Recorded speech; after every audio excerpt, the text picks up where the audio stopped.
we just got done with a 30-minute meeting with the film crew.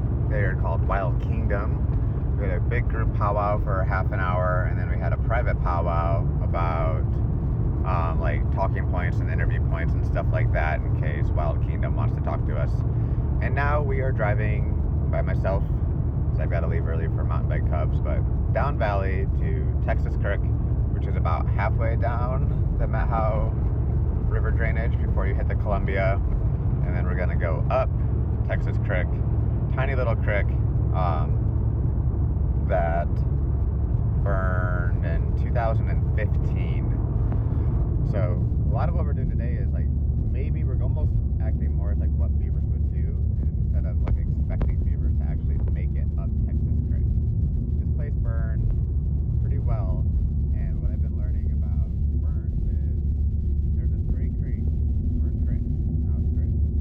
This great creek that had a lot of like good flow and log jams and seepage, so log jams create pools and flooding so that there's still water, and then the sediment can deposit and create some depth in the little pools, and that makes a better habitat for fish. It also allows the water to like seep over the banks and add water and groundwater to the areas next to the creek, encouraging more vegetation and more growth and flowers and food sources, etc. Healthy creeks have all these complexities, from log jams to rocks and boulders, you name it. But when the fire came through, it burned so many of the trees and the vegetation alongside the banks, including all of the root systems. So then the river comes through in the winter after a big snow melt, and we end up like, the big spring melt off. That snow melt comes through, and now it takes all that sediment, all that soil that's outside that's no longer being held together by rocks and roots because it's all burned, and it just pushes it all downstream, which creates a really muddy river. And that muddy river is what we call, when the creek is doing its insiling, that water keeps coming through and it starts cutting like a deep gash in the landscape, because there's nothing to keep the soil or anything to stay put. So it just keeps pushing more and more soil down until like the forest floor ends up being 20 some feet above the creek, which is problematic because A, it makes it hard for animals to get down there because it's super steep and loose. There's no good footing. There's hard roads. It's kind of like cliffy because it's just been like creating like a gorge or like incision in the landscape. That's problematic. And then now, because that's so dense, like so steep and so loose, it's really hard for any sort of vegetation and trees to take root, because it's not really a substrate that can work anymore. It doesn't hold any water. It's loose. The roots don't really have a place to go. They'll just kind of fall. It can't hold on any weight. So there won't be any more vegetation. And then the other big part is when the trees fall from the fire or from whatever, the trees usually fall in the creek, and then they make a giant block and grab material and grab fine material and branches and stuff like that help filter and like stop all the sediment from just washing through. Those trees that would usually fall in the creek, now since the creek is so deep, they fall over the creek as like a bridge, but none of the material from the tree actually lands in the creek, so it doesn't have any more of its function to kind of like stop the water from moving down and stop the sediment from going downstream.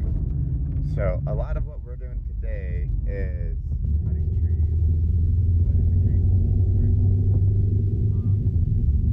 and finding material to put in the creek.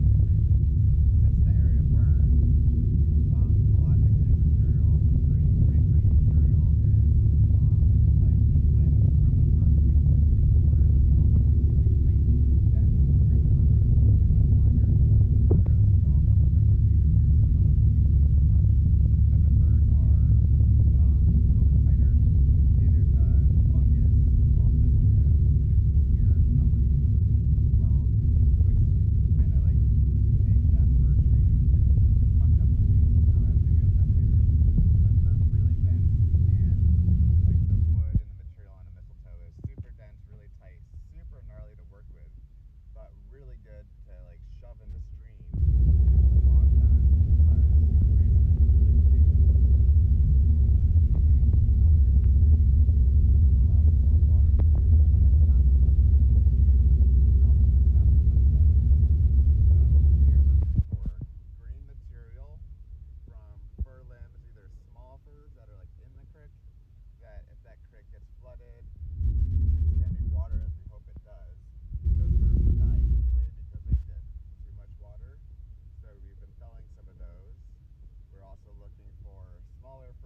turn. Now we are heading up Texas Creek. Tiny little creek. Just gotta... Here's kind of the project today. Give the tour walking down to Texas Creek. This was a tree that was climbed yesterday that had a bunch of mistletoe. Mistletoe looks like this stuff that's growing in that fir, and that stuff growing in that fir. We come down here. You can see there's a bunch of wood posts that are going to get pounded across the stream, and when that posts are pounded, we want to fill it in with a bunch of filtery things. So I'm going to climb that tree and drop this thick mistletoe, leaving the tops because the tops are healthy. Like that one looks good, nice and clean. I mean, kind of good. It's not super healthy, but that one looks like overgrown. It looks like it might be healthier because there's a lot of green stuff, but that's kind of a fungus on the tree, and it makes it harder for the tree to grow. And I'll get a shot later. This is the creek. We can see how it's incised, and how like deep these cuts are, and that it's just like falling away.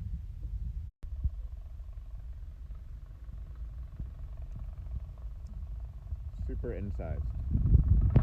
Creek down low, bank falling apart. All right, post pounders. There's a generator in the hydraulic post. The thing weighs like 70 pounds, the yellow thing that he hoists up there, and then they hold it down with ropes and pound those things in.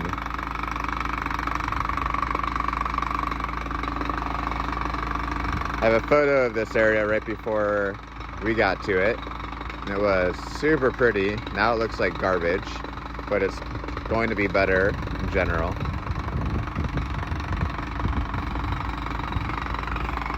This is a tree that we took down.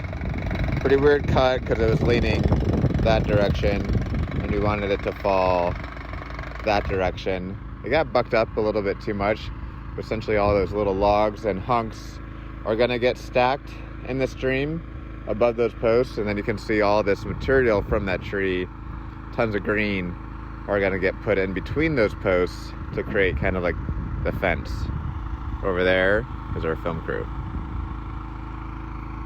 Okay, so in the tree, in the mistletoe, and it is pretty gnarly. It kind of like eats you, and it falls all over, and it's super droopy, but we're making a big mess. Here's what it looks like from my perspective.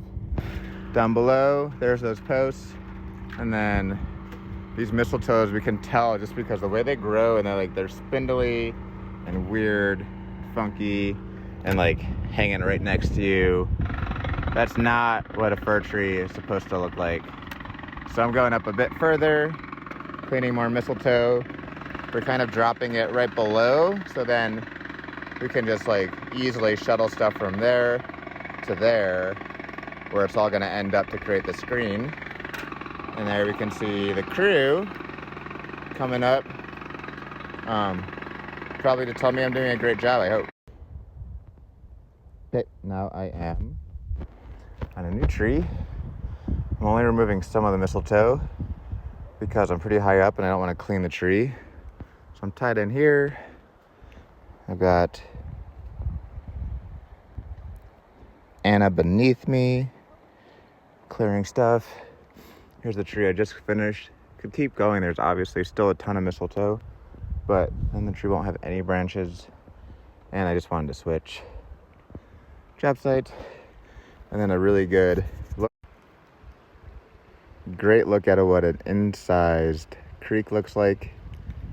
Pretty much down to the rock bed, you can see, and big deep cuts. These are what these trees look like now. Those two are pretty thin up to the top, almost too much. Like, not enough dead stuff. This one in the middle, much better now. Used to kind of look like that one. That one will get done some other time. Now you can see like there's that one there. Post pounders. bunch more beaver wood. See how the creek is dropped down. Put these posts there, and there, and there, and there, and there. And then this whole hillside has a bunch of little tiny trees that were cut with a bunch of green. And then on another day, probably next week, we'll come through and take all this green material, shove it in between all these things, and then just fill this thing full of wood to kind of bring it up and put more water in it.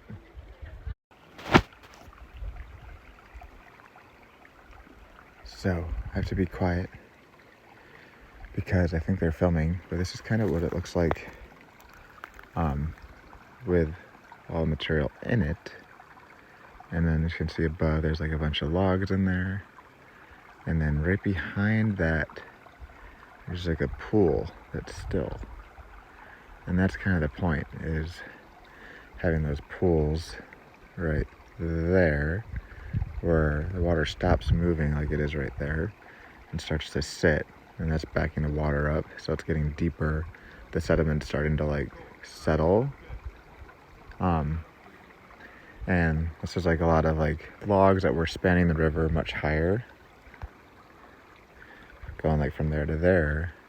And now instead of being up there, they're settled down and like sitting in the creek and also adding. And then Alexa. This all happened in a couple of days. Channel spanning logs dropped, slows water down, creates that pool, which makes it look like it steps down to there, but that's just the amount of water that's already collected. And then if you follow this one, we just have like a bubbling little stream where we don't do anything. And then, bam, again, big pool where sediment is chilling. And we put all those things there, green, even moved a bunch of boulders from up there down to kind of create more of a pool and more of a structure, and they packed that with mud.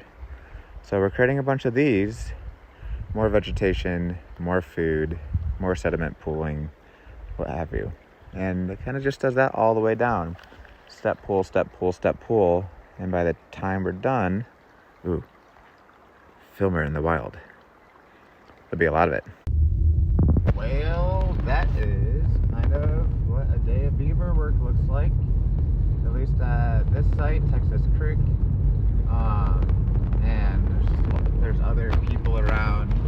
Being one of the climbers, I have found myself mostly in the tree on beaver work, instead of on the ground felling trees and bucking up channel spanning logs. And I like that. I like being up in the tree. Got like my own little world up there.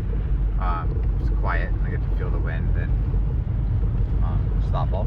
So yeah, more of that next week. You're done now. The film crew is gonna go over to Twist and look at a project over there, and I am on my way to go meet Rachel and hang out with the 4th and 5th graders for, I think, the last day of mountain bike Cubs.